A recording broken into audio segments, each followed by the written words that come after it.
The focus of our sermon today is on the Old Testament figure Moses. He's one of the great Israelites in all of history. And he was born at a time when things were not going well for Israel. They were living in the land of Egypt. They were slaves.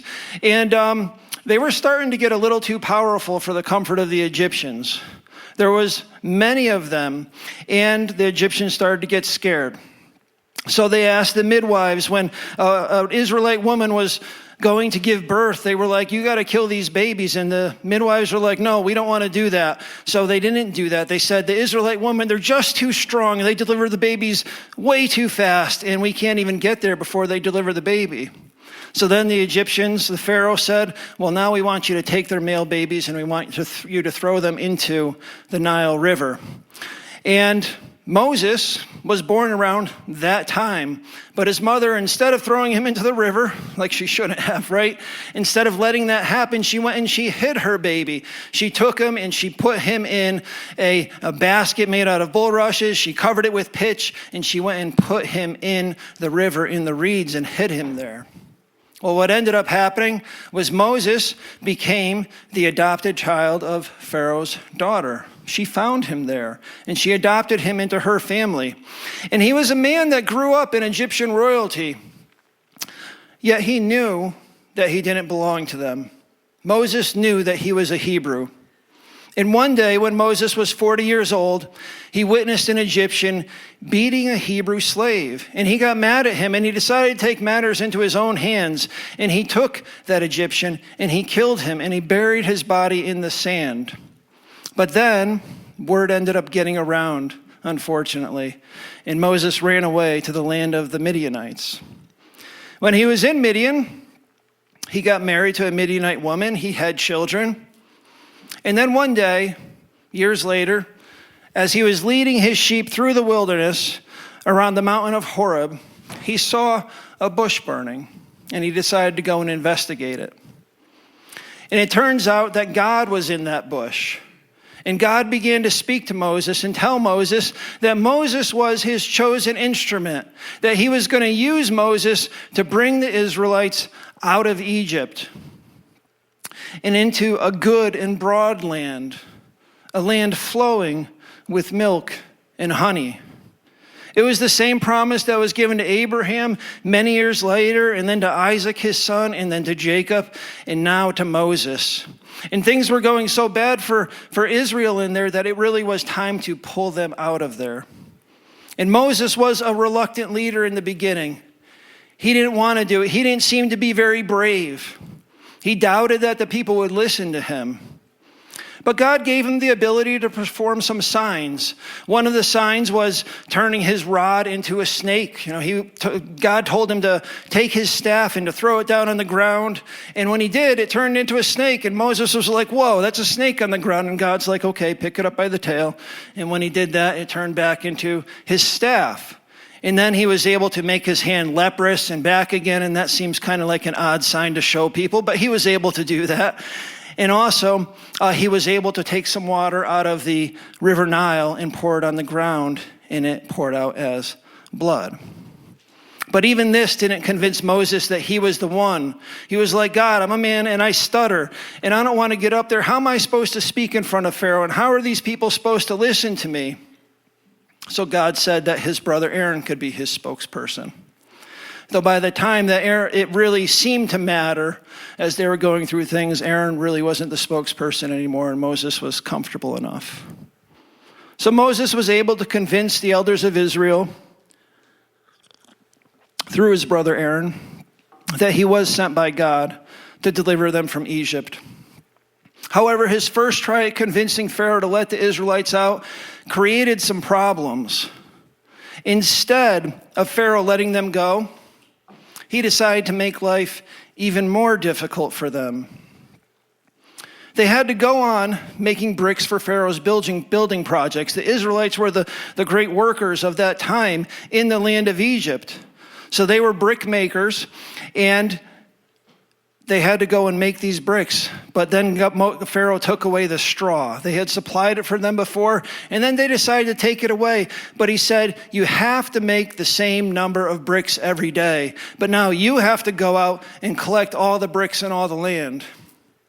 And I don't know about you guys, if any of you guys may have worked concrete, but that's like trying to make concrete without any stone. You would have your cement, you would have your sand, but you wouldn't have any aggregate to mix into it to make it into concrete. So that's basically the same thing. So imagine being told to go to the job site and make concrete, but now you got to go gather rocks from all the land around there and bring them in there and meet your quota. You got to make the same amount of sidewalk or road or whatever you have to do. And that would be a difficult thing. So things didn't get easier when Moses came. And what was God intending to do? And why weren't things happening? Why weren't they being let go? The Israelites were already slaves. They already had a lot of problems. Their kids were being killed. Why now were they having more problems? And I want you to jot this in your notes, that many times when you're going through difficulty, greater difficulty will come before deliverance. After this, Moses brought his complaint back to God, but God had a plan in all of this, and he reiterated his promise to Moses. It says in Exodus chapter 6, verses 6 through 8, that I am the Lord, and I will bring you out from under the burden of the Egyptians, and I will deliver you from slavery to them, and I will redeem you with an outstretched arm in great acts of judgment. And I will take you to be my people, and I will be your God. I want you to underline all the I wills in that small section of Scripture. And you shall know that I am the Lord your God, who brought you out from under the burden of the Egyptians. I will bring you into the land that I swore to give to Abraham, Isaac, and Jacob. God knew what was going on. And in all this, he was setting things up so that not only could the Israelites be set free from captivity, but they would gain victory over Pharaoh and his army without even lifting a finger. Another thing to put in your notes, when you're waiting, God is working to set things up for your victory and his glory. I think most of us know the rest of the story. God brought his Moses brought his snake-eating snake staff to Pharaoh, and then 10 plagues after that. And each of these things was a sign to show the power of God over the Egyptians. Every single one of them, the snake was to show God's power over Pharaoh. And then each one of the plagues was to show God's power over one of the Egyptian gods. And you could look that up if you'd like to. And it culminated with the Passover and the death of all the Egyptian firstborn. And from there, Moses led the Israelites out of Egypt. And it says there were 600,000 men, and that was likely 600,000 men ages 20 and older. So it very likely could have been over 1 million or 2 million people, a huge quantity of people. And the Egyptians were so afraid of the Israelites by this time and their God that they gave them whatever they asked for.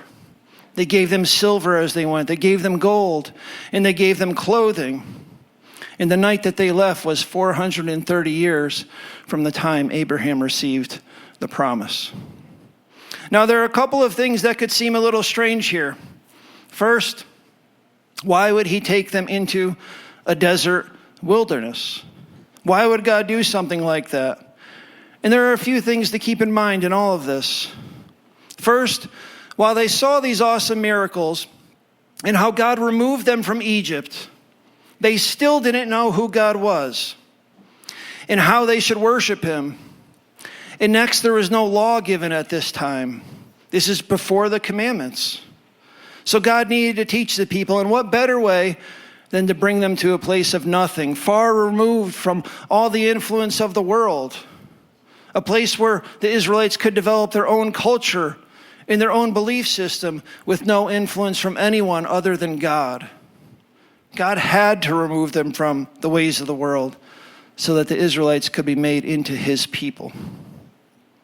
Why did God choose Moses? Well, Moses was not a rash man, at least not anymore.